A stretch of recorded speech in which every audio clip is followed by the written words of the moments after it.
ஒன்றியத்திலையும் மாநிலத்திலையும் ஒரே கட்சி, ஒரே கூட்டணி கட்சிகள் ஆட்சிக்கு வந்தா தேனாரும் பாலாரும் ஓடுன்னு சொன்னாங்களே, புதுச்சேரியில் ஓடுச்சா?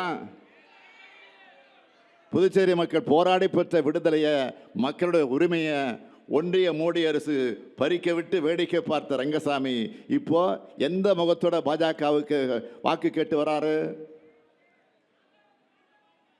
இதுல இன்னொரு பக்கம் பாதந்தாங்கி பழனிசாமியோட அதிமுக வராங்க. அதிமுக கூட்டணியை பத்தி சொல்றதுக்கு ஒன்றும் இல்லை, சிம்பிளி வேஸ்ட்.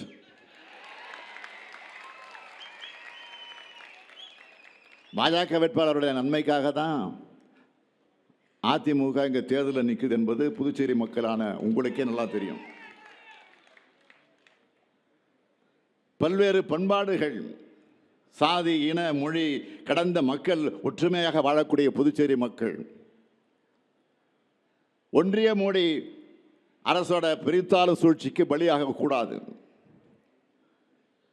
இந்தியா கூட்டணியுடைய வேட்பாளராக காங்கிரஸ் கட்சியை சார்ந்த முன்னாள் முதலமைச்சர் வைத்திலிங்கம் அவர்கள் கை சின்னத்தில் போட்டியிடுகிறார். அவருக்கு நீங்கள் அளிக்கிற வாக்கு இந்தியாவை காக்கிற வாக்கு, புதுச்சேரியை காக்கிற வாக்கு.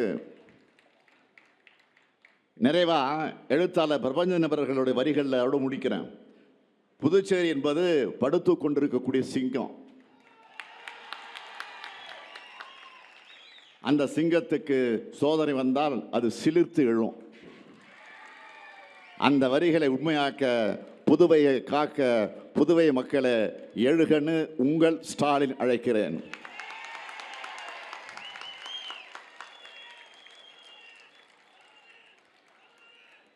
வருகிற நாடாளுமன்ற தேர்தலில்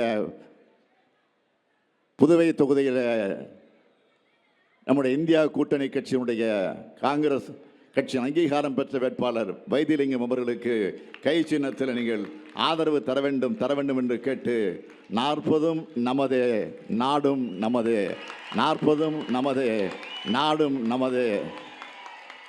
சொல்லுங்க, 40 நமதே நாடும் நமதே, 40 நமதே நாடும் நமதே. கேட்கல, 40 நமதே நாடும் நமதே.